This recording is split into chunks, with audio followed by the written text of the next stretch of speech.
Hallelujah ਜੈ ਮਸੀਹ। Pastor Ranjit Sandhu ministry 'ਚ ਤੁਹਾਡਾ ਸਵਾਗਤ ਕਰਦੇ ਹਾਂ ਸਭ ਜਨਤਾ ਜੋ ਅੱਜ ਦੇ ਸਮੇਂ ਲਈ, ਅੱਜ ਦੇ ਟਾਈਮ ਲਈ, ਅੱਜ ਦੇ ਵਕਤ ਲਈ ਜੋ ਤੁਸੀਂ ਸਮਾਂ ਦੇ ਰਹੇ ਹੋ ਆਨਲਾਈਨ ਮੀਟਿੰਗ ਜੋ ਤੁਸੀਂ ਵਕਤ ਕੱਢਿਆ ਹੈ ਪਿਤਾ ਦੇ ਵਚਨ ਲਈ, ਕਿਉਂਕਿ ਅਸੀਂ ਹਰ ਸੰਡੇ ਜੋ ਵਚਨ ਹੁੰਦਾ ਹੈ ਪਾਸਟਰ ਰਣਜੀਤ ਸੰਧੂ ਵੱਲੋਂ ਉਸ ਨੂੰ ਰਿਪੀਟ ਕਰਦੇ ਹਾਂ। ਅੱਜ ਪਾਸਟਰ ਰਣਜੀਤ ਸੰਧੂ ਦੁਆਰਾ ਜੋ ਵਚਨ ਹੈ ਉਹਦੇ ਬਾਰੇ ਅਸੀਂ ਤੁਹਾਨੂੰ ਜਾਣਕਾਰੀ ਦੇਵਾਂਗੇ ਕਿ ਪਿਤਾ ਨਾਲ ਗੱਲ ਕਿੱਦਾਂ ਕਰਨੀ ਹੈ, ਕਿ ਸਾਨੂੰ ਵਿਸ਼ਵਾਸ ਕਿੱਦਾਂ ਦਾ ਬਣਾਉਣਾ ਚਾਹੀਦਾ, ਕਿ ਪਿਤਾ ਸਾਡੇ ਅੰਗ ਸੰਗ ਆ ਕੇ ਗੱਲ ਕਰੇ, ਪਿਤਾ ਪਰਮੇਸ਼ਰ ਦੇ ਨਾਲ ਪ੍ਰਾਰਥਨਾ 'ਚ ਕਿੱਦਾਂ ਵਧਣਾ ਹੈ, ਗੱਲਬਾਤ ਕਿੱਦਾਂ ਕਰਨੀ ਹੈ ਪਿਤਾ ਦੇ ਦੁਆਰਾ ਅੱਜ ਤੁਹਾਨੂੰ ਅਸੀਂ ਦੱਸਾਂਗੇ। ਉਸ ਤੋਂ ਪਹਿਲਾਂ ਮੈਂ ਇੱਕ ਤੁਹਾਨੂੰ ਗੱਲ ਔਰ ਸੀਕਰਟ ਦੱਸਣਾ ਚਾਹੁੰਦਾ ਹਾਂ। ਧਿਆਨ ਦੇਣਾ ਤੁਸੀਂ ਸਭ ਜਨ ਕਿ ਇੱਕ ਇਨਸਾਨ ਸੀ, ਇੱਕ ਬੰਦਾ ਸੀ ਜੋ ਪਰਮੇਸ਼ਵਰ ਨੂੰ ਬਹੁਤ ਪਿਆਰ ਕਰਦਾ ਸੀ। ਉਹ ਸਾਰਾ ਦਿਨ ਪਿਤਾ ਦੀ ਮਹਿਮਾ ਔਰ ਵਡਿਆਈ 'ਚ ਬਿਤਾ ਦਿੰਦਾ ਸੀ ਤੇ ਉਹ ਇੱਕ ਗਰੀਬ ਪਰਿਵਾਰ ਤੋਂ ਸੀ ਤੇ ਉਸਦੇ ਘਰ ਦੇ ਵੀ ਉਸਨੂੰ ਕਹਿੰਦੇ ਹੁੰਦੇ ਸੀ ਕਿ ਬੇਟੇ ਤੁਸੀਂ ਕੰਮ ਲੱਗ ਜਾਓ, ਆਪਣੇ ਘਰ ਦਾ ਗੁਜ਼ਾਰਾ ਬੜੀ ਮੁਸ਼ਕਿਲ ਨਾਲ ਚੱਲ ਰਿਹਾ ਹੈ। ਤੇ ਉਹ ਆਪਣੇ ਪਿਤਾ ਦੀ ਮਹਿਮਾ ਔਰ ਵਡਿਆਈ ਦੇ ਵਿੱਚ ਹੀ ਸਾਰਾ ਦਿਨ ਬੈਠਾ ਰਹਿੰਦਾ, ਪ੍ਰਾਰਥਨਾ 'ਚ ਬੈਠਾ ਰਹਿੰਦਾ। ਉਹਨੂੰ ਇੱਕ ਲਾਲਚ ਸੀ, ਇੱਕ ਲਾਲਸਾ ਸੀ ਅੰਦਰੋਂ ਕਿ ਮੈਂ ਪਿਤਾ ਨੂੰ ਪਾਉਣਾ ਹੈ, ਕਿ ਮੈਂ ਪਿਤਾ ਦੇ ਨਾਲ ਰਹਿਣਾ, ਮੈਂ ਅੰਗ ਸੰਗ ਹੋ ਕੇ ਰਹਿਣਾ, ਪਿਤਾ ਦੇ ਨਾਲ ਗੱਲਾਂ ਬਾਤਾਂ ਕਰਨੀਆਂ। ਉਹ ਇਨਸਾਨ ਨੂੰ ਜਦੋਂ ਉਸਦੀ ਮਾਂ ਨੇ ਆਖਿਆ ਬੇਟੇ ਕੰਮ ਲੱਗ ਜਾ, ਆਪਣੇ ਘਰ ਦੀਆਂ ਮਜਬੂਰੀਆਂ ਨੇ ਤੂੰ ਆਪ ਦੇਖ, ਉਹ ਕਹਿੰਦਾ ਚਲੋ ਠੀਕ ਹੈ ਮਾਤਾ ਲੱਗ ਜਾਂਦੇ ਆ ਕੰਮ ਜੀ। ਜਦੋਂ ਉਹ ਸੁਬਾਹ ਟਿੱਪਣ ਦੇ ਵਿੱਚ ਰੋਟੀਆਂ ਲੈ ਕੇ ਕੰਮ ਦੇ ਲਈ ਗਿਆ ਤਾਂ ਇੱਕ ਨਗਰ ਤੋਂ ਬਾਹਰ ਜਾ ਕੇ, ਉਸ ਨਗਰ ਤੋਂ ਬਾਹਰ ਇੱਕ ਰੁੱਖ ਸੀ, ਉਸਦੇ ਥੱਲੇ ਬੈਠ ਕੇ ਪ੍ਰਾਰਥਨਾ ਕਰਦਾ ਰਿਹਾ। ਔਰ ਜਦੋਂ ਦੁਪਹਿਰ ਹੋਈ ਰੋਟੀ ਖਾ ਕੇ ਫਿਰ ਉਹੀ ਪ੍ਰਾਰਥਨਾ ਕਰਦਾ ਰਿਹਾ। ਸਾਰਾ ਦਿਨ ਉਹ ਪ੍ਰਾਰਥਨਾ 'ਚ ਲੰਘਾ ਕੇ ਸ਼ਾਮ ਨੂੰ ਜਦੋਂ ਛੁੱਟੀ ਦਾ ਟਾਈਮ ਹੋਇਆ ਉਹ ਆਪਣੇ ਘਰੇ ਆ ਗਿਆ। ਇੱਦਾਂ ਉਹਨੇ 10-12 ਦਿਨ ਕੀਤੇ, 15 ਦਿਨ ਕੀਤੇ।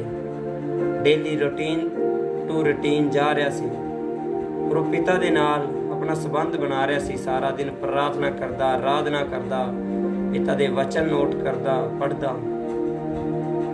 ਪਰ ਜਦੋਂ ਉਸਨੂੰ 10-15 ਦਿਨਾਂ ਬਾਅਦ ਉਸਦੀ ਮਾਤਾ ਜੀ ਨੇ ਆਖਿਆ ਕਿ ਪੁੱਤਰ ਆਪਣੇ ਘਰ ਦੇ ਵਿੱਚ ਮਜਬੂਰੀ ਹੈ ਤੇ ਆਪਾਂ ਨੂੰ ਪੈਸਿਆਂ ਦੀ ਜ਼ਰੂਰਤ ਹੈ ਤੇ ਤੂੰ ਜਿੱਥੇ ਕੰਮ ਲੱਗਿਆ ਹੈ ਉੱਥੋਂ ਪੈਸੇ ਲੈ ਕੇ ਆਈ।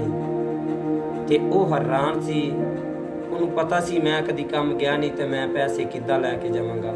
ਪਰ ਉਹ ਫਿਰ ਵੀ ਅਗਲੇ ਦਿਨ ਲੈ ਕੇ ਟਿੱਪਣ ਗਿਆ ਔਰ ਉਸ ਦਰਖਤ ਥੱਲੇ ਜਾ ਕੇ ਪ੍ਰਾਰਥਨਾ ਕਰਨ ਲੱਗ ਪਿਆ। ਪਿਤਾ ਦੇ ਵਿੱਚ ਉਹ ਮਹਿਮਾ ਕੀਤੀ, ਉਹਨੇ ਪ੍ਰਾਰਥਨਾ ਕੀਤੀ ਤੇ ਘਰੇ ਸ਼ਾਮ ਨੂੰ ਆਇਆ ਤਾਂ ਉਸਦੀ ਮਾਤਾ ਨੇ ਪੁੱਛਿਆ ਕਿ ਬੇਟੇ ਤੂੰ ਪੈਸੇ ਲੈ ਕੇ ਆ ਗਿਆ? ਉਹ ਕਹਿੰਦਾ ਨਹੀਂ ਮਾਤਾ, ਮੇਰਾ ਠੇਕੇਦਾਰ ਜਿਹਦੇ ਕੋਲ ਮੈਂ ਕੰਮ ਕਰਦਾ ਉਹ ਬਾਹਰ ਗਿਆ ਹੈ। ਉਹ ਕਹਿੰਦਾ ਮੈਂ ਇਕੱਠਾ ਹਿਸਾਬ ਕਰਾਂਗਾ ਜਦੋਂ ਆ ਗਿਆ। ਤੇ ਉਸਦੀ ਮਾਤਾ ਕਹਿੰਦੀ ਚਲੋ ਠੀਕ ਹੈ ਬੇਟੇ, ਆਪਾਂ ਸਾਰ ਲੈਂਦੇ ਹਾਂ ਔਖੇ ਸੌਖੇ ਮਜਬੂਰੀ ਜੋ ਆਈ ਆਪਣੇ ਤੇ ਆਪਾਂ ਕੱਢ ਲੈਂਦੇ ਹਾਂ, ਕਿਸੇ ਕੋਲ ਫੜ ਲੈਂਦੇ ਹਾਂ ਪੈਸੇ। ਉਹ ਇੱਦਾਂ ਰੂਟੀਨ ਰੋਜ਼ ਕਰਦਾ 6 ਮਹੀਨੇ ਹੋ ਗਏ। ਤੇ ਉਸਦੀ ਮਾਤਾ ਵੀ ਉਸ ਤੋਂ ਤੰਗ ਆ ਕੇ ਕਹਿਣ ਲੱਗੀ ਕਿ ਬੇਟੇ ਪੈਸਿਆਂ ਦੀ ਆਪਾਂ ਨੂੰ ਤੈਨੂੰ ਪਤਾ ਕਿੰਨੀ ਜ਼ਰੂਰਤ ਹੈ, ਕਿ ਹੁਣ ਤੈਨੂੰ ਕੰਮ ਲੱਗਿਆ ਨੂੰ ਵੀ 6 ਮਹੀਨੇ ਹੋ ਗਏ ਤੇ ਤੂੰ ਪੈਸੇ ਲੈ ਕੇ ਆ ਕਰੇ ਤਾਂ ਕਿ ਆਪਾਂ ਜਿਨ੍ਹਾਂ ਕੋਲ ਫੜੇ ਨੇ ਉਹਨਾਂ ਨੂੰ ਦੇ ਸਕੀਏ ਤੇ ਅੱਗੇ ਹੋਰ ਘਰ ਦਾ ਰਾਸ਼ਨ ਲੈ ਆਈਏ। ਪਰ ਉਹ ਜਾਂਦਾ ਉਸੇ ਤਰ੍ਹਾਂ ਜਿੱਦਾਂ ਰੋਜ਼ ਦੀ ਤਰ੍ਹਾਂ ਟਿੱਪਣ ਲੈ ਕੇ ਜਾਂਦਾ, ਦਰਖਤ ਦੇ ਥੱਲੇ ਬੈਠ ਕੇ ਨਗਰ ਤੋਂ ਬਾਹਰ ਪ੍ਰਾਰਥਨਾ ਕਰਦਾ। ਇੱਕ ਦਿਨ ਉਸਦੀ ਮੰਮੀ ਤੰਗ ਆ ਕੇ ਉਸਨੂੰ ਕਹਿੰਦੀ ਅੱਜ ਤੂੰ ਜਾ ਪੈਸੇ ਲੈ ਕੇ ਆਈ, ਨਹੀਂ ਤਾਂ ਅੱਗੇ ਤੋਂ ਤੇਰੀ ਨੂੰ ਰੋਟੀ ਨਹੀਂ ਪਾ ਕੇ ਦੇਣੀ ਟਿੱਪਣ 'ਚ। ਉਹ ਗਿਆ, ਉਹ ਫਿਰ ਉੱਦਾਂ ਹੀ ਉਸਨੇ ਕੀਤਾ। ਉਸਨੂੰ ਵਿਸ਼ਵਾਸ ਸੀ, ਇੱਕ ਆਸ ਸੀ ਕਿ ਪਿਤਾ ਨੂੰ ਮੈਂ ਪਾਉਣਾ ਹੈ, ਕਿ ਪਿਤਾ ਮੇਰੀ ਸੁਣੇਗਾ। ਉਹ ਉੱਦਾਂ ਹੀ ਫਿਰ ਵੀ ਗਿਆ, ਉਹ ਦਰਖਤ ਦੇ ਥੱਲੇ ਬੈਠ ਕੇ ਪ੍ਰਾਰਥਨਾ ਕਰਦਾ ਰਿਹਾ, ਪਿਤਾ ਦੀ ਬੰਦਗੀ ਕਰਦਾ ਰਿਹਾ ਤੇ ਸ਼ਾਮ ਨੂੰ ਘਰ ਆ ਗਿਆ। ਉਹਨੇ ਫਿਰ ਉਹੀ ਜਵਾਬ ਦਿੱਤਾ ਕਿ ਮੇਰਾ ਠੇਕੇਦਾਰ ਜਦੋਂ ਆਏਗਾ ਤੇ ਮੈਂ ਪੈਸੇ ਦੇ ਦਿਆਂਗਾ ਤੇ ਮੈਂ ਲੈ ਕੇ ਆਵਾਂਗਾ। ਤੇ ਉਹ ਫਿਰ ਜਾਂਦਾ ਹੈ। ਅਗਲੇ ਦਿਨ ਉਸਦੀ ਮਾਤਾ ਉਸਨੂੰ ਰੋਟੀ ਵੀ ਨਹੀਂ ਦਿੰਦੀ ਟਿੱਪਣ 'ਚ। ਕਹਿੰਦੀ ਅੱਜ ਪੁੱਤਰ ਤੂੰ ਚੱਲਿਆ ਤਾਂ ਹੈ, ਅੱਜ ਪੈਸੇ ਲੈ ਕੇ ਆਈ ਜਾਂ ਫਿਰ ਅੱਜ ਤੂੰ ਵੀ ਨਾ ਘਰ ਵਿੱਚ ਆਈ ਵਾਪਿਸ। ਉਹ ਚਲਾ ਜਾਂਦਾ ਹੈ, ਉਹ ਪ੍ਰਾਰਥਨਾ ਕਰਦਾ ਪਿਤਾ ਨੂੰ ਕਿ ਪਿਤਾ ਮੈਂ ਤੈਨੂੰ ਪਾਉਣਾ, ਪਿਤਾ ਮੈਨੂੰ ਘਰੋਂ ਕੱਢ ਦੇਣ ਕੋਈ ਚੱਕਰ ਨਹੀਂ, ਪਰ ਪਿਤਾ ਮੈਂ ਤੈਨੂੰ ਪਾ ਕੇ ਛੱਡਣਾ। ਉਹ ਆਪਣੀ ਇੱਕ ਆਸ, ਇੱਕ ਵਿਸ਼ਵਾਸ ਤੇ ਬੈਠਾ ਸੀ ਪ੍ਰਾਰਥਨਾ ਕਰਦਾ ਰਿਹਾ। ਸ਼ਾਮ ਹੋ ਗਈ, ਉਹ ਬੈਠਾ ਰਿਹਾ ਤੇ ਉਸਦੇ ਘਰ ਦੇ ਵਿੱਚ ਇੱਕ ਪਰਮੇਸ਼ਵਰ ਦੇ ਦੁਆਰਾ ਇੱਕ ਦੂਤ ਗਿਆ, ਜੋ ਉਸਦੀ ਮਾਤਾ ਦੇ ਕੋਲ ਗਿਆ ਔਰ ਉਸ ਦੀ ਮਾਤਾ ਨੂੰ 6 ਮਹੀਨਿਆਂ ਦੇ ਪੈਸੇ ਦਿੱਤੇ। ਕਹਿੰਦਾ ਤੁਹਾਡਾ ਬੇਟਾ ਕੰਮ ਕਰ ਰਿਹਾ ਘਰ ਦੇ ਵਿੱਚ, ਉਹ ਲੇਟ ਹੋ ਜਾਵੇਗਾ। ਕਹਿੰਦਾ ਆ ਤੁਸੀਂ 6 ਮਹੀਨਿਆਂ ਦੇ ਪੈਸੇ ਲਓ ਤੇ ਕਹਿੰਦਾ ਤੁਸੀਂ ਆਪ ਦਾ ਗੁਜ਼ਾਰਾ ਕਰੋ। ਕਹਿੰਦਾ ਮੈਂ ਬਾਹਰ ਗਿਆ ਹੋਇਆ ਸੀ ਕੰਮ ਤੇ ਮੈਂ ਆਇਆ ਤੇ ਮੈਂ ਸੋਚਿਆ ਵੀ ਉਹਨਾਂ ਨੂੰ ਜ਼ਰੂਰਤ ਹੋਵੇਗੀ ਤੇ ਮੈਂ ਪੈਸੇ ਦੇ ਦਿੰਨਾ। ਉਸ ਦੀ ਮਾਤਾ ਨੇ 6 ਮਹੀਨਿਆਂ ਦੇ ਪੈਸਿਆਂ ਦਾ ਹਿਸਾਬ ਲਿਆ ਤੇ ਜਾਂਦੀ ਵਾਰ ਉਹ ਪਰਮੇਸ਼ਵਰ ਦਾ ਦੂਤ ਜੋ ਉੱਥੇ ਸਥਾਨ ਤੇ ਆਇਆ ਸੀ, ਉਹ ਵਾਪਸੀ ਜਾਣ ਲੱਗਿਆ 6 ਮਹੀਨੇ ਹੋਰ ਐਕਸਟਰਾ ਪੈਸੇ ਦੇ ਗਿਆ। ਕਹਿੰਦਾ ਹੁਣ ਮੈਂ ਫਿਰ ਬਾਹਰ ਜਾ ਰਿਹਾ ਤੇ ਉਹ ਮੇਰੇ ਕੋਲ ਹੀ ਆ ਕੰਮ ਤੇ ਜਾਏਗਾ ਤੇ ਫਿਰ ਤੁਹਾਨੂੰ ਲੋੜ ਪਏਗੀ ਤੇ ਤੁਹਾਨੂੰ ਮੰਗਣੇ ਨਹੀਂ ਪੈਣਗੇ ਤੇ ਮੈਂ ਤੁਹਾਨੂੰ ਐਡਵਾਂਸ ਪੈਸੇ ਦਿੰਦਾ। ਹਾਲੇਲੂਇਆ। ਤੇ ਜਦੋਂ ਉਹ ਪੈਸੇ ਲੈ ਕੇ ਉਸਦੀ ਮਾਂ ਉਡੀਕ ਰਹੀ ਸੀ ਕਿ ਬੇਟਾ ਮੇਰਾ ਅੱਜ ਕੰਮ ਤੇ ਗਿਆ ਤੇ ਆਇਆ ਨਹੀਂ ਵਾਪਿਸ, ਤੇ ਉਹ ਹਨੇਰਾ ਹੁੰਦਾ ਗਿਆ। ਅੱਗੇ ਤਾਂ ਉਹ ਛੁੱਟੀ ਦੇ ਟਾਈਮ 'ਚ ਵਾਪਸ ਆ ਜਾਂਦਾ ਸੀ, ਉਸ ਦਿਨ ਉਹ ਡਰ ਰਿਹਾ ਸੀ ਕਿ ਮਾਤਾ ਨੇ ਮੈਨੂੰ ਕਿਹਾ ਘਰੇ ਪੈਸੇ ਲੈ ਕੇ ਆਈ, ਨਹੀਂ ਤਾਂ ਮੈਂ ਤੈਨੂੰ ਘਰੇ ਨਹੀਂ ਆਉਣ ਦੇਣਾ। ਉਸਦੀ ਮਾਤਾ ਤੇ ਉਸਦਾ ਬਾਪ ਉਸਨੂੰ ਹਨੇਰੇ ਦੇ ਵਿੱਚ ਲੱਭਣ ਗਿਆ। ਜਦੋਂ ਇੱਕ ਨਗਰ ਤੋਂ ਆਪਣੇ ਤੋਂ ਬਾਹਰ ਪਹੁੰਚਦੇ ਇੱਕ ਵ੍ਰਿਕਸ਼ ਦੇ ਥੱਲੇ ਬੈਠ ਕੇ ਉਹ ਭਜਨ ਬੰਦਗੀ ਕਰ ਰਿਹਾ ਸੀ। ਜਦੋਂ ਉਹਨਾਂ ਆਪਣੇ ਬੇਟੇ ਨੂੰ ਉਠਾਇਆ, ਕਹਿੰਦੇ ਤੂੰ ਘਰ ਨਹੀਂ ਪਹੁੰਚਿਆ, ਤੇ ਉਹ ਕਹਿੰਦਾ ਮਾਤਾ ਤੁਸੀਂ ਤਾਂ ਕਿਹਾ ਸੀ ਬਈ ਤੁਸੀਂ ਪੈਸੇ ਲੈ ਕੇ ਆਇਓ ਜੇ ਤਾਂ ਤੁਹਾਨੂੰ ਘਰੇ ਵੜਨ ਦਿਆਂਗੇ। ਤੇ ਉਹ ਕਹਿੰਦੀ ਤੇਰਾ ਠੇਕੇਦਾਰ ਆਇਆ ਸੀ ਤੇ ਉਹ ਪੈਸੇ ਦੇ ਕੇ ਚਲਾ ਗਿਆ 6 ਮਹੀਨਿਆਂ ਦੇ। ਤੇ ਉਹ ਕਹਿੰਦਾ ਕੀ ਮਾਤਾ ਸੱਚ ਬੋਲ ਰਹੀ ਹੈ? ਉਹ ਕਹਿੰਦੀ ਹਾਂ। ਕਹਿੰਦੀ 6 ਮਹੀਨੇ ਦੇ ਪਿਛਲੇ ਤੇ 6 ਮਹੀਨੇ ਦੇ ਹੋਰ ਅਗਲੇ ਦੇ ਗਿਆ। ਉਹ ਕਹਿੰਦਾ ਭਈ ਮੇਰੇ ਕੋਲ ਕੰਮ ਹੈਗਾ ਮੁੰਡਾ, 6 ਮਹੀਨੇ ਅਗਲਿਆਂ ਦੇ ਵੀ ਤੁਸੀਂ ਲੈ ਲਓ, ਤੁਹਾਨੂੰ ਲੋੜ ਪੈ ਸਕਦੀ ਹੈ। ਤੇ ਉਹ ਹੈਰਾਨ ਰਹਿ ਗਿਆ। ਉਹ ਕਹਿੰਦਾ ਸੱਚੀ ਤਾਂ ਕਹਿ ਰਹੀ ਹੈ ਮਾਤਾ, ਝੂਠ ਤਾਂ ਨਹੀਂ ਹੈ? ਤੇ ਉਸਨੇ ਫਿਰ ਕਿਹਾ, ਕਹਿੰਦਾ ਮਾਤਾ ਮੈਂ ਇੱਕ ਤੈਨੂੰ ਗੱਲ ਦੱਸਣਾ ਚਾਹੁੰਦਾ। ਉਹ ਕਹਿੰਦੀ ਦੱਸ ਬੇਟੇ। ਉਹ ਕਹਿੰਦਾ ਮਾਤਾ ਗੱਲ ਸੱਚਾਈ ਤਾਂ ਇਹ ਹੈ ਕਿ ਪਿਛਲੇ 6 ਮਹੀਨਿਆਂ ਤੋਂ ਮੈਂ ਰੋਜ਼ ਟਿੱਪਣ ਲੈ ਕੇ ਆਉਂਦਾ ਤੇ ਇਸ ਵ੍ਰਿਕਸ਼ ਦੇ ਥੱਲੇ ਪਿਤਾ ਦੀ ਮੈਂ ਬੰਦਗੀ ਕਰਦਾ, ਪ੍ਰਾਰਥਨਾ ਕਰਦਾ, ਤੇ ਮੈਂ ਕੰਮ ਤਾਂ ਕਦੀ ਗਿਆ ਹੀ ਨਹੀਂ, ਤਾਂ ਤੁਹਾਨੂੰ ਪੈਸੇ ਕੌਣ ਦੇ ਗਿਆ? ਤਾਂ ਵੇਖੋ ਜੀ, ਸੱਚੇ ਦਿਲ ਤੋਂ ਪੁਕਾਰਨ ਵਾਲਿਆਂ ਦੀ ਪਿਤਾ ਸੁਣਦਾ ਹੈ, ਜਿੱਦਾਂ ਉਸ ਵੀਰ ਦੀ ਸੁਣੀ ਗਈ। ਅੱਜ ਉਹੀ ਉਦਾਂ ਦਾ ਵਿਸ਼ਵਾਸ ਤੁਸੀਂ ਬਣਾਓ ਕਿ ਤੁਸੀਂ ਵੀ ਪਿਤਾ ਨੂੰ ਪਾ ਸਕੋ। ਅੱਜ ਤੁਸੀਂ ਤੁਹਾਡਾ ਕੰਮ ਮੈਨੇ ਨਹੀਂ ਰੱਖਦਾ, ਤੁਸੀਂ ਕੋਈ ਵੀ ਕੰਮ ਕਰਦੇ ਹੋ, ਅੱਜ ਤੁਸੀਂ ਜੋ ਵੀ ਤੁਸੀਂ ਕਰ ਰਹੇ ਹੋ ਤੁਹਾਨੂੰ ਬਰਕਤ ਹੈ ਉਸ ਕੰਮ 'ਚ ਜਾਂ ਨਹੀਂ ਹੈ। ਜਦੋਂ ਤੁਸੀਂ ਪਿਤਾ ਦੇ ਨਾਮ 'ਚ ਵਿਸ਼ਵਾਸ ਰੱਖ ਕੇ ਕੋਈ ਵੀ ਕੰਮ ਕਰਦੇ ਹੋ, ਉਸ ਦੇ 10ਵਾਂ ਹਿੱਸਾ ਪਿਤਾ ਨੂੰ ਦਿੰਦੇ ਹੋ, ਤਾਂ ਪਿਤਾ ਤੁਹਾਡੇ ਨਾਲ ਅੰਗ ਸੰਗ ਬਣ ਕੇ ਰਹਿੰਦਾ ਹੈ। ਕਿਉਂਕਿ ਪਿਤਾ ਦਾ ਵਚਨ ਵੀ ਕਹਿੰਦਾ ਹੈ ਜੇ ਆਪਾਂ ਬੀਜਾਂਗੇ ਤਾਂ ਵੱਢਾਂਗੇ। ਸੋਚੋ ਤੁਸੀਂ ਆਪਾਂ ਖੇਤ ਦੇ ਵਿੱਚ ਕਿੰਨਾ ਜ਼ਬਰਦਸਤ ਵਧੀਆ ਤਰੀਕੇ ਦਾ ਕਿੰਨਾ ਮਹਿੰਗਾ ਬੀਜ ਪਾਣੇ ਆ ਕਿ ਸਾਡੀ ਫਸਲ ਸਭ ਤੋਂ ਬੈਸਟ ਹੋਵੇ। ਤੇ ਅੱਜ ਸਾਨੂੰ ਪਿਤਾ ਦੇ ਕੋਲੋਂ ਮੰਗਣ ਦਾ ਤਰੀਕਾ ਹੋਣਾ ਚਾਹੀਦਾ, ਉਹ ਵਿਸ਼ਵਾਸ ਹੋਣਾ ਚਾਹੀਦਾ ਪ੍ਰਾਰਥਨਾ ਦੇ ਵਿੱਚ ਕਿ ਪਿਤਾ ਸਾਡੇ ਨਾਲ ਹੈ, ਸਾਡੇ ਨਾਲ ਗੱਲਾਂ ਬਾਤਾਂ ਹੋਣ ਪਿਤਾ ਦੀਆਂ। ਅਸੀਂ ਸਹੀ ਤਰੀਕੇ ਨਾਲ ਪਿਤਾ ਨੂੰ ਪਾਉਣ ਦੇ ਲਈ ਪ੍ਰਾਰਥਨਾ ਕਰੀਏ। ਅਸੀਂ ਸੰਡੇ ਦੇ ਦਿਨ ਨੂੰ ਸਬਤ ਦਾ ਦਿਨ ਮੰਨ ਕੇ ਹਰ ਸੰਡੇ ਆਪਣੀ ਮਿਨਿਸਟਰੀ ਨਾਲ ਜਾਂ ਆਪਣੀ ਚਰਚ ਨਾਲ ਅਟੈਚ ਰਹੀਏ, ਕਿਉਂਕਿ ਪਿਤਾ ਨੂੰ ਪਾਉਣ ਦਾ ਇੱਕ ਸੀਕਰਟ ਹੈ ਕਿ ਸਭ ਤੋਂ ਪਹਿਲਾਂ ਪਿਤਾ ਦੇ ਵਚਨ ਦਾ ਆਦਰ ਕਰੋ, ਉਸ ਨੂੰ ਖੋਲੋ, ਉਸ ਨੂੰ ਪੜ੍ਹੋ। ਪਿਤਾ ਦਾ ਵਚਨ ਨੂੰ ਦੇਖੋਗੇ ਤਾਂ ਪਿਤਾ ਤੁਹਾਨੂੰ ਦੇਖੇਗਾ, ਉਸ ਬਾਈਬਲ ਨੂੰ ਦੇਖੋਗੇ ਤਾਂ ਪਿਤਾ ਤੁਹਾਨੂੰ ਦੇਖੇਗਾ। ਫਿਰ ਉਸ ਨਾਲ ਅਟੈਚਮੈਂਟ ਰੱਖੋ, ਪਿਤਾ ਨਾਲ ਅਟੈਚਮੈਂਟ ਇੱਦਾਂ ਰੱਖ ਸਕਦੇ ਹੋ ਕਿ ਤੁਸੀਂ ਪ੍ਰਾਰਥਨਾ ਕਰੋ। ਇੱਕ ਸਮਾਂ ਠਹਿਰਾਓ ਜਿਸ ਟਾਈਮ ਇੱਕ ਸਥਾਨ ਐਸਾ ਹੋਵੇ ਜੋ ਕਿ ਤੁਸੀਂ ਔਰ ਪਿਤਾ ਉਸ ਦੇ ਵਿੱਚ ਗੱਲਬਾਤ ਕਰੋ ਪ੍ਰਾਰਥਨਾ ਦੇ ਦੁਆਰਾ ਔਰ ਆਤਮਾ ਦੇ ਦੁਆਰਾ। ਹਾਲੇਲੂਇਆ। ਤੇ ਤੀਸਰਾ ਨੰਬਰ ਆਗਿਆਕਾਰੀ ਸਭ ਤੋਂ ਜ਼ਰੂਰੀ ਹੈ। ਜੇ ਤੁਸੀਂ ਆਗਿਆਕਾਰੀ, ਤੁਸੀਂ ਵਫਾਦਾਰੀ 'ਚ ਚੱਲਦੇ ਹੋ ਪਿਤਾ ਦੇ ਦਾਸ ਦੇ ਦੁਆਰਾ, ਕਿਉਂਕਿ ਪਰਮੇਸ਼ਵਰ ਦਾ ਵਚਨ ਕਹਿੰਦਾ ਜੋ ਮੇਰੇ ਨਬੀਆਂ ਦਾ ਆਦਰ ਕਰਦਾ ਉਹ ਮੇਰਾ ਕਰਦਾ ਹੈ। ਤੇ ਸੱਚਮੁੱਚ ਜੇ ਤੁਸੀਂ ਉਸ ਮਿਨਿਸਟਰੀ ਦੇ ਵਿੱਚ ਉਸ ਪਾਸਟਰ ਜੀ ਦੀ ਆਗਿਆਕਾਰੀ 'ਚ ਹੋ, ਪਿਤਾ ਦੇ ਨਾਲ ਅਟੈਚ ਹੋ, ਪ੍ਰਾਰਥਨਾ ਦੇ ਵਿੱਚ ਅਟੈਚ ਹੋ, ਤੁਸੀਂ ਵਚਨ ਨੂੰ ਵੀ ਦੇਖ ਰਹੇ ਹੋ, ਤਾਂ ਤੁਹਾਡੀਆਂ ਅਸੀਸਾਂ ਜਿੱਦਾਂ ਇਸਰਾਏਲੀਆਂ ਲਈ ਅਸਮਾਨ ਤੋਂ ਪਿਤਾ ਨੇ ਮੰਨਾ ਵਰਸਾਇਆ ਸੀ, ਉੱਦਾਂ ਮੰਨਾ ਵਰਸ ਕੇ ਤੁਹਾਡੇ ਘਰ ਦੇ ਵਿੱਚ ਆਉਣੀਆਂ ਲੱਗ ਪੈਣਗੀਆਂ ਹੁਣ। ਕਿਉਂਕਿ ਤੁਸੀਂ ਜਿਸ ਚਰਚ ਦੇ ਵਿੱਚ, ਕਿਸੇ ਵੀ ਚਰਚ 'ਚ ਜਾਂਦੇ ਹੋ, ਉਸ ਦੇ ਨਾਲ ਤੁਹਾਨੂੰ ਪਿਆਰ ਹੋਣਾ ਚਾਹੀਦਾ, ਉਸ ਦੇ ਨਾਲ ਤੁਹਾਨੂੰ ਅਟੈਚਮੈਂਟ ਹੋਣਾ ਚਾਹੀਦਾ ਹੈ, ਉਸ ਪਾਸਟਰ ਜੀ ਦਾ ਤੁਹਾਡੇ ਲਈ ਆਦਰ ਹੋਣਾ ਚਾਹੀਦਾ ਹੈ ਜੋ ਉਸ ਚਰਚ ਦੇ ਵਿੱਚ ਹੈ।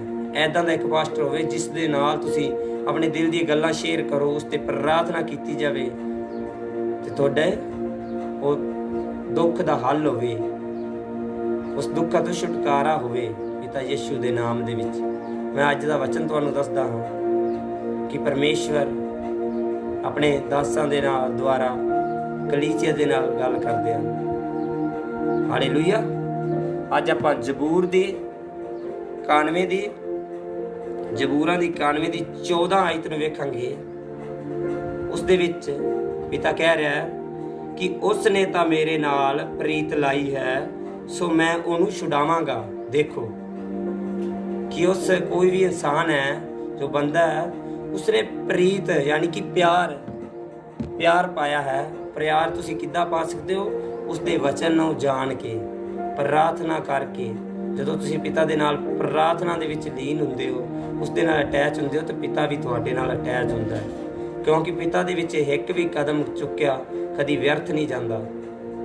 ਇਸ ਲਈ ਤੁਸੀਂ ਜਦੋਂ ਪ੍ਰਾਰਥਨਾ 'ਚ ਹੁੰਦੇ ਹੋ ਤਾਂ ਪਿਤਾ ਦੇ ਨਾਲ ਤੁਹਾਡਾ ਪਿਆਰ ਹੁੰਦਾ ਹੈ। ਤਾਂ ਪਿਤਾ ਕੀ ਕਹਿ ਰਿਹਾ ਕਿ ਮੈਂ ਉਹਨੂੰ ਛੁਡਾਵਾਂਗਾ।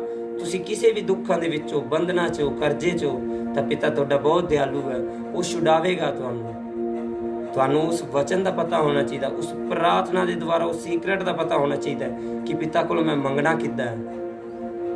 ਕਿਉਂਕਿ ਤੁਹਾਡਾ ਪਿਤਾ ਜੇ ਇਸਰਾਏਲੀਆਂ ਲਈ ਅਸਮਾਨ ਤੋਂ ਮੰਨਾ ਵਰਸਾ ਸਕਦਾ ਹੈ, ਜੇ ਸ਼ਦਰਕ, ਮੇਸ਼ਕ, ਅਬਦਨਗੋ ਦੀ ਜਗ੍ਹਾ ਅੱਗ ਦੇ ਵਿੱਚ ਬਲਦੀ ਭੱਠੀ 'ਚ ਆਪ ਖੜੋ ਸਕਦਾ ਹੈ, ਤਾਂ ਕੀ ਤੁਹਾਡੀਆਂ ਮੁਸੀਬਤਾਂ ਦਾ ਹੱਲ ਨਹੀਂ ਕਰੇਗਾ? ਹਾਲੇਲੂਇਆ। ਅੱਗੇ ਦੇਖੋ ਪਿਤਾ ਕੀ ਕਹਿ ਰਿਹਾ, ਮੈਂ ਉਹਨੂੰ ਉੱਚਾ ਕਰਾਂਗਾ। ਦੇਖੋ ਪਿਤਾ ਕਹਿੰਦਾ, ਪਹਿਲੇ ਕਹਿ ਰਿਹਾ ਮੈਂ ਛੁਡਾਵਾਂਗਾ, ਫਿਰ ਤੁਹਾਨੂੰ ਦੁੱਖਾਂ ਤੋਂ ਹੱਲ ਕਰਕੇ, ਤੁਹਾਡਾ ਮੁਸੀਬਤਾਂ ਤੋਂ ਛੁਟਕਾਰਾ ਕਰਕੇ ਤੁਹਾਨੂੰ ਉਤਾਂ ਚੱਕੇਗਾ, ਤੁਹਾਨੂੰ ਉਹ ਮੁਸ਼ਕਿਲਾਂ ਦਾ ਹੱਲ ਕਰੇਗਾ। ਤੁਹਾਡੀਆਂ ਜੋ ਤੁਸੀਂ ਪਿਛਲੇ ਆਪ ਦੀ ਜ਼ਿੰਦਗੀ ਦੇ ਵਿੱਚ ਸੰਘਰਸ਼ ਕਰ ਰਹੇ ਹੋ, ਜਿਸ ਮੁਸ਼ਕਿਲਾਂ ਦੇ ਉੱਪਰ, ਜੋ ਕੰਮ ਤੁਸੀਂ ਕਰ ਨਹੀਂ ਪਾ ਰਹੇ ਹੋ, ਕਿਸੇ ਕਾਰਨ ਤੁਹਾਡਾ ਉਹ ਕੰਮ ਰੁਕ ਜਾਂਦਾ ਹੈ, ਉਸ ਦੇ ਵਿੱਚੋਂ ਛੁਡਾਵੇਗਾ ਪਿਤਾ ਤੇ ਫਿਰ ਉੱਚਾ ਚੱਕੇਗਾ। ਹਾਲੇਲੂਇਆ। ਉਹਨੇ ਮੇਰਾ ਨਾਮ ਜੋ ਜਾਣਿਆ ਹੈ। ਦੇਖੋ ਪਿਤਾ ਕੀ ਕਹਿ ਰਿਹਾ ਹੈ ਕਿ ਉਹਨੇ ਮੇਰਾ ਨਾਮ ਜਾਣਿਆ ਹੈ। ਜਦੋਂ ਤੁਸੀਂ ਉਹਦੇ ਨਾਮ ਨੂੰ ਜਾਣਦੇ ਹੋ ਤਾਂ ਤੁਸੀਂ ਪਿਤਾ ਦੇ ਪਿਆਰ ਨੂੰ ਜਾਣਦਾ, ਤੁਸੀਂ ਵਿਸ਼ਵਾਸ ਰੱਖਦੇ ਹੋ, ਤੁਸੀਂ ਅਟੈਚ ਹੁੰਦੇ ਹੋ ਪ੍ਰਾਰਥਨਾ ਦੇ ਵਿੱਚ। ਕਿਉਂਕਿ ਪਿਤਾ ਕਹਿੰਦਾ ਕਿ ਜੋ ਮੇਰੇ ਨਾਮ ਨੂੰ ਗ੍ਰਹਿਣ ਕਰਦਾ ਹੈ ਉਹ ਮੇਰੇ ਬੇਟੇ ਹੋਣ ਦਾ ਅਧਿਕਾਰ ਪਾਉਂਦਾ ਹੈ।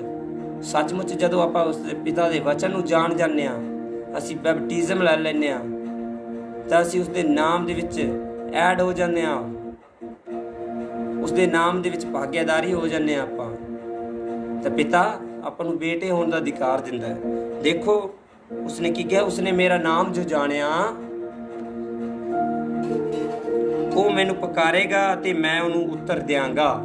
ਦੇਖੋ ਪਿਤਾ ਨੇ ਸਪਸ਼ਟ ਹੀ ਕਰਤਾ, ਜਦੋਂ ਤੁਸੀਂ ਪ੍ਰਾਰਥਨਾ ਦੇ ਵਿੱਚ, ਜਦੋਂ ਉਸ ਦੇ ਨਾਲ ਲੀਨ ਹੋਗੇ, ਤੁਸੀਂ ਅਟੈਚਮੈਂਟ ਹੋਗੇ, ਤਾਂ ਉਦੋਂ ਤੁਸੀਂ ਜਦੋਂ ਪੁਕਾਰੋਗੇ ਪਿਤਾ ਨੂੰ ਤੇ ਉਹ ਤੁਹਾਡੀ ਪ੍ਰਾਰਥਨਾ ਦਾ ਤੁਹਾਨੂੰ ਉੱਤਰ ਦੇਵੇਗਾ। ਕਿਉਂਕਿ ਤੁਹਾਡਾ ਔਰ ਮੇਰਾ ਪਿਤਾ ਜ਼ਿੰਦਾ ਖੁਦਾ ਹੈ, ਉਸ ਦਾ ਅੱਜ ਵੀ ਜਲਾਲ ਕੰਮ ਕਰ ਰਿਹਾ ਹੈ। ਕਿਉਂਕਿ ਸਾਡੀ ਮਿਨਿਸਟਰੀ ਦਾ ਮਹਾਭਿਸ਼ੇਕ ਅੱਜ ਜਿਨ੍ਹਾਂ ਨੇ ਵੀ ਗ੍ਰਹਿਣ ਕੀਤਾ, ਉਹ ਆਪਣੇ ਪਾਪਾਂ ਤੋਂ ਮੁਕਤ ਹੋ ਚੁੱਕੇ ਹਨ, ਨਸ਼ਿਆਂ ਤੋਂ ਮੁਕਤ ਹੋ ਚੁੱਕੇ ਹਨ, ਕਰਜ਼ਿਆਂ ਤੋਂ ਮੁਕਤ ਹੋ ਚੁੱਕੇ ਹਨ, ਬਿਮਾਰੀਆਂ ਤੋਂ ਮੁਕਤ ਹੋ ਚੁੱਕੇ ਹਨ। ਹਾਲੇਲੂਇਆ। ਫਿਰ ਕੀ ਕਹਿ ਰਿਹਾ ਪਿਤਾ, ਦੁੱਖ ਵਿੱਚ ਮੈਂ ਉਹਦੇ ਅੰਗ ਸੰਗ ਹੋਵਾਂਗਾ ਤੇ ਮੈਂ ਉਹਨੂੰ ਛੁਡਾਵਾਂਗਾ। ਦੇਖੋ ਪਿਤਾ ਕਹਿੰਦਾ ਜਦੋਂ ਉਹ ਦੁੱਖਾਂ ਦੇ ਵਿੱਚ ਹੋਣਗੇ, ਮੈਂ ਉਹਨਾਂ ਦੇ ਨਾਲ ਅੰਗ ਸੰਗ ਹੋਵਾਂਗਾ, ਉਹਨਾਂ ਦੇ ਨਾਲ ਹੋਵਾਂਗਾ ਤੇ ਮੈਂ ਉਹਨਾਂ ਨੂੰ ਉਸ ਦੁੱਖਾਂ ਦੇ ਵਿੱਚੋਂ ਛੁਡਾਵਾਂਗਾ, ਉਸ ਦੁੱਖਾਂ ਦੇ ਵਿੱਚੋਂ ਪਾਰ ਕਰਨ ਦੀ ਉਹ ਹਿੰਮਤ, ਉਹ ਬਲ ਦਿਆਂਗਾ ਕਿ ਉਹਨਾਂ ਦੇ ਉਹ ਦੁੱਖ ਕੁਝ ਟਾਈਮ ਵੀ ਨਹੀਂ ਠਹਿਰ ਪਾਣਗੇ। ਕਿਉਂਕਿ ਜਿੱਦਾਂ 12 ਸਾਲ ਦੀ ਇੱਕ ਰੋਗਣ ਨੂੰ ਇੱਕ ਵਿਸ਼ਵਾਸ ਸੀ, ਉਸਨੇ ਪਿਤਾ ਦਾ ਪੱਲਾ ਛੂਹਿਆ ਤਾਂ ਉਹ ਚੰਗੀ ਹੋ ਗਈ ਸੀ।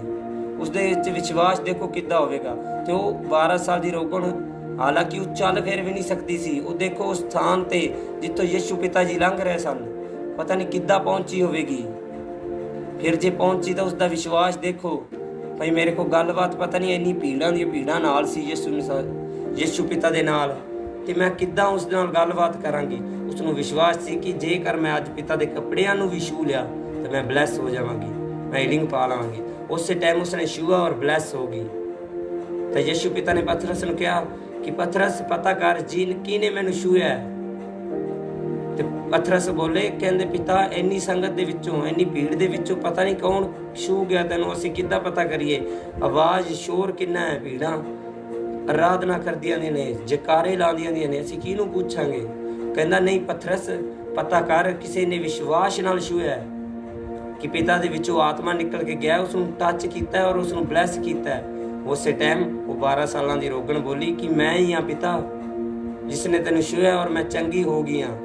ਤਾਂ ਪਿਤਾ ਨੇ ਕੀ ਕਿਹਾ? ਜਾ ਤੇਰੇ ਵਿਸ਼ਵਾਸ ਨੇ ਚੰਗਾ ਕੀਤਾ, ਤੂੰ ਆਪਣੇ ਘਰੇ ਜਾ, ਆਪਣਾ ਮੰਜਾ ਉਠਾ ਔਰ ਚਲੀ ਜਾ। ਤੇ ਉਸੇ ਟਾਈਮ ਉਹ ਚੰਗੀ ਹੋ ਗਈ। ਹਾਲੇਲੂਇਆ। ਅੱਗੇ ਕੀ ਕਹਿ ਰਿਹਾ ਪਿਤਾ? ਉਹਨੂੰ ਮੈਂ ਆਦਰ ਦਿਆਂਗਾ।